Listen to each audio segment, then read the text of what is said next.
Assalamualaikum warahmatullahi wabarakatuh. Selamat pagi dan selamat siang semuanya. Pada kesempatan kali ini kita akan membahas tentang logaritma.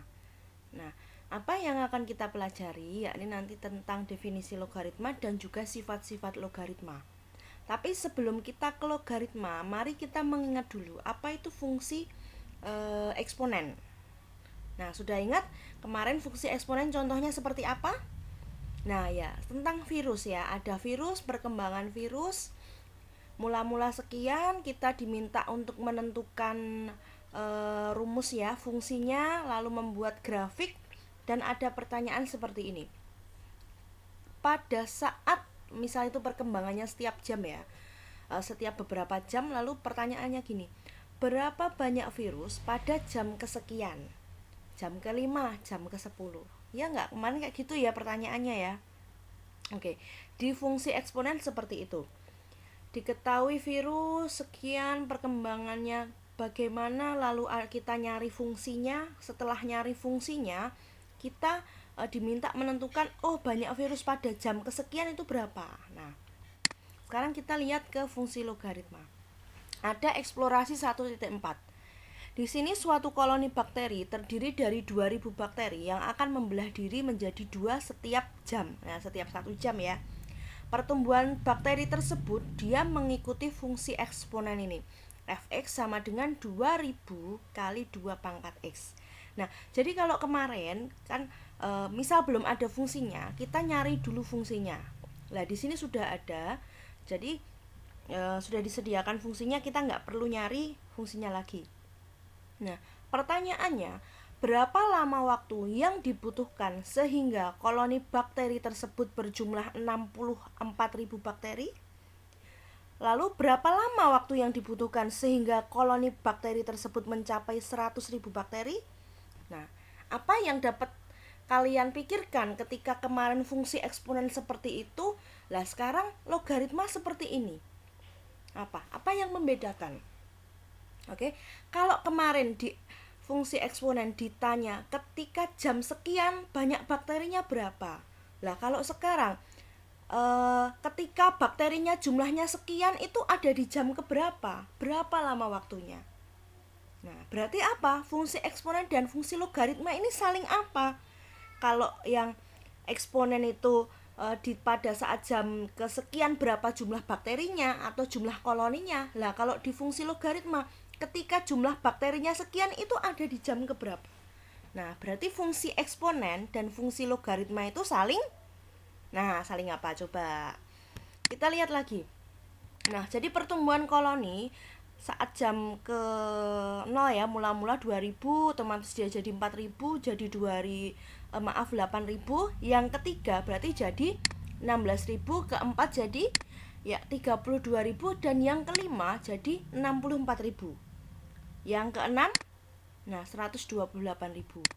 Kalau tadi pertanyaan yang pertama kita lihat ya. Nah, berapa lama waktu yang dibutuhkan sehingga koloni bakteri tersebut berjumlah 64.000, otomatis dia berada pada jam ke-5. Oke, pada jam ke-5. Pertanyaan selanjutnya, berapa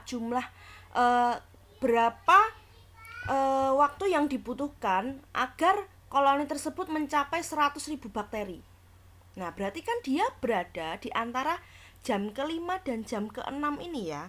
Karena di sini 64.000, di sini 128. Berarti dia di antara jam kesegini ini ya. Oke, jadi kalian harus menemukan X sehingga berlaku 100.000. Nah, 100.000 sama dengan 2000 kali 2 pangkat X. Ya. Bisa nggak kalian menemukan? Oke, jadi 2000-nya saya pindah ke ruas kiri, otomatis 100.000 dibagi 2000, dia dapat 50. Nah, 50 sama dengan 2 pangkat X. Nah, misal di sini 4. Gampang aja kalau 4 saya ubah jadi 2 pangkat 2. 16, 2 pangkat 4. Lah kalau 50, nah, berapa? Bisa nggak? Ada nggak bilangan bulat yang bisa kita nyatakan dalam 2 pangkat menjadi 50? Nah, tentu tidak ada bilangan bulat. Nah, dari sini kita nanti akan menggunakan yang namanya logaritma. Nah, jadi nanti untuk menentukan nilai X ini didapat dari, nah ini pada persamaan eksponen ini kan yang dinamakan bilangan pokok yang mana? Nah, yang dua ini ya dinamakan bilangan pokok. Nah, di fungsi logaritma bilangan pokoknya ada di sini. Jadi untuk menentukan nilai X itu sama dengan 2 log 50. Lah Bu, saya dapat 2 log 50-nya dari mana? Nah, untuk menentukan nilai logaritma, kalian bisa menggunakan kalkulator saintifik atau menggunakan tabel logaritma. Oke, jadi kita punya definisi logaritma seperti ini. Kalau saya punya A log B sama dengan C, maka, nah bilangan pokoknya ini ya, B sama dengan A pangkat C, di mana A-nya adalah bilangan pokok atau basis logaritma, B-nya numerus, dan C-nya adalah hasil dari logaritmanya.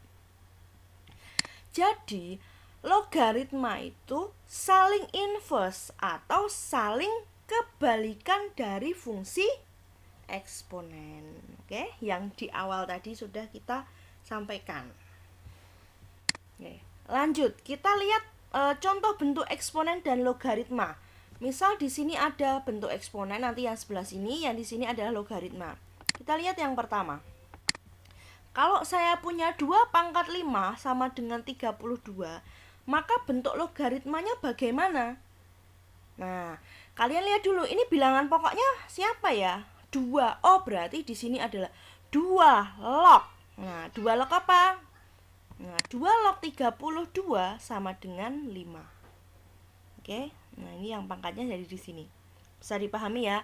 Kalau saya punya 3 kuadrat sama dengan 9, maka bentuk logaritmanya adalah 3 log, ya 3 log 9 sama dengan 2. Betul sekali. Nah, kalau saya punya bentuk seperti ini, Bu, pecahan negatif, ya nggak apa-apa, kan sama aja. Bilangan pokoknya berapa? 5. Berarti 5 log hasilnya berapa? 1/25 sama dengan min 2. Gampang ya? Nah, kalau saya punya 7 pangkat 0, berapa? 1 ya. Jadi bilangan berapapun dipangkatkan 0 hasilnya 1. Kalau saya bawa ke bentuk logaritma, maka nah 7 log 1 sama dengan 0. Nah, jadi nanti kalau ada sesuatu bilangan di sini, lognya di sini 1, pasti hasilnya 0. Ya. Bisa dipahami ya? Oke, kita lanjut. Nah, ada definisi logaritma secara umum. Jadi logaritma yang memiliki basis 10 atau bilangan pokok 10 ya, disebut dengan logaritma umum dan dituliskan sebagai berikut. Jadi kalau ada 10 log A, itu biasanya hanya dituliskan log A aja. Jadi 10-nya ini enggak ditulis karena ini termasuk logaritma umum. Jadi 10-nya enggak ditulis biasanya. Kalau angka selain 10 bagaimana ya? Iya, tetap ditulis. Yang enggak ditulis adalah yang basisnya atau bilangan pokoknya 10. Itu logaritma umum. Bisa dipahami ya?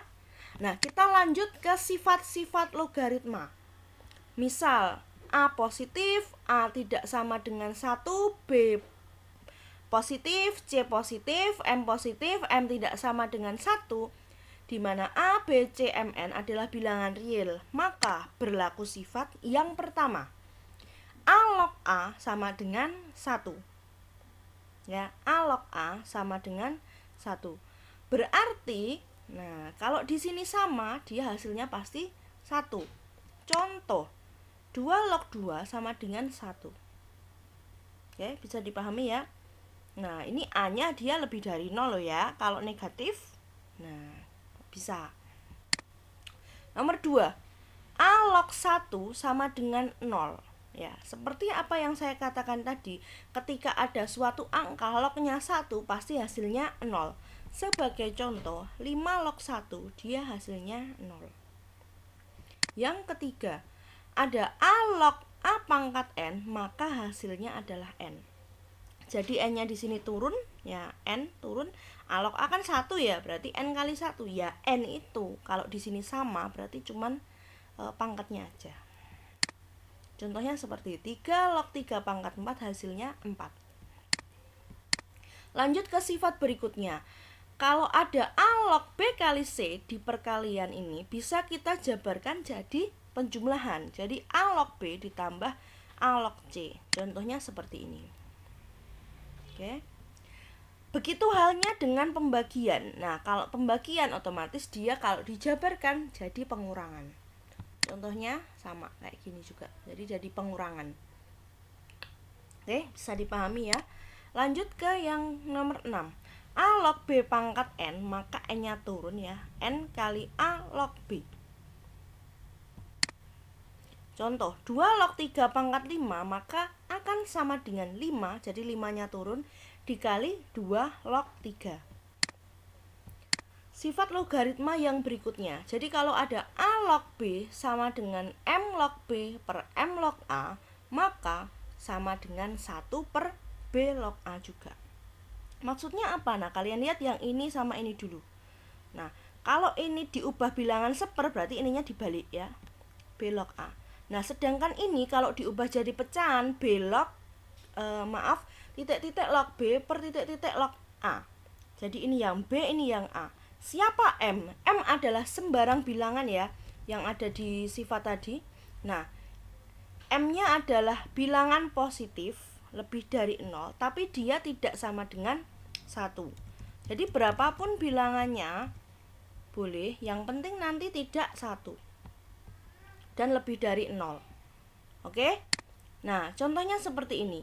2 log 6 sama dengan log 6 per log 2. Di sini ada angka 7. Ya, boleh nggak ini saya ganti angka 8, 9, 10? Boleh. Ya, kalau di soal nanti tergantung konten pada soal itu akan dibawa kemana. Yang diketahui apa di soal. Kalau yang di soal itu ada 2 log 6 ya pakai 2. Kalau di soal itu 3 log 6 yang diketahui ya pakainya 3. Seperti itu. Sama dengan 1/6 log 2. Dan yang terakhir ketika ada A log B kali B log C, nah ini akan sama dengan A log C. Jadi ini sama-sama punya B, anggaplah dicoret kayak gitu ya. Jadi tinggal A log C. Contohnya seperti ini.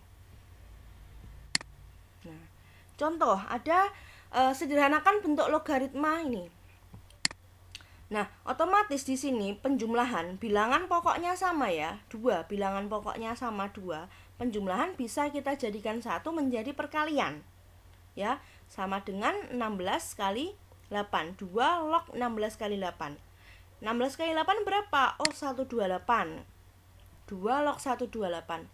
Oh, ada hubungan apa sih antara bilangan 2 dan bilangan 128 itu? Nah, kalau kalian cermati berarti kan 2 dipangkatkan 2, 4, pangkatkan lagi 2, 8, 16, 32, 64, 128. Oh iya Bu, 128 itu ada hubungannya dengan 2. Apa hubungannya? 2 pangkat. Nah, 2 pangkat berapa? 2 pangkat 7. Oke, bisa diterima ya. Nah, dari 2 pangkat 7 menurut sifat yang sudah kita cermati tadi, ini 7-nya bisa pindah ke depan. Berarti 7 kali 2 log 2. Oh Bu, di situ ada 2 log 2. Ini sama. Berarti hasilnya berapa kalau ini dan ininya sama? 1 ya. Sama dengan 7 kali 1. Hasilnya adalah 7. Oke. Lanjut ke contoh berikutnya.